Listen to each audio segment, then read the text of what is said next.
Alhamdulillah wassalatu wassalamu ala Rasulillah. Saya Profesor Haji Salahuddin Sirno, Dekan Ilmu Budaya Islam Contemporary UITM. Ucapkan selamat Hari Raya Maaf Zahir dan Batin. Kullu aam wa antum bikhair. Alhamdulillah, bulan Ramadan yang telah lalu merupakan bulan pelatihan bagi kita satu umat Islam. Maka insya-Allah la'allakum tattaqun dalam surah Al-Baqarah itu semoga kita dapat ayat. Itu juga saya merekamkan sertifikat tanya kepada rakan-rakan ini ASIS, pada seluruh rakan-rakan ASIS UITM seluruh Malaysia khususnya yang telah memberikan sepenuh komitmen bagi menjayakan dedikasi akademik dan juga menjadikan keluarga kita menjadi seorang insan yang soleh, insya-Allah. Itu adalah harapan dan seterusnya.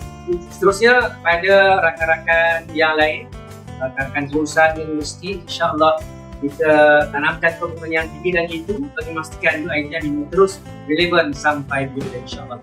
Dan akhir sekali, bagi mewakili perusahaan tertinggi ASIS UITM, terima kasih yang telah terhingga kepada seluruh sistem UITM yang telah banyak membantu serta bersama dengan kami dalam memastikan ASIS dan juga UITM ini sentiasa berada di asas yang sebenar. Alhamdulillah.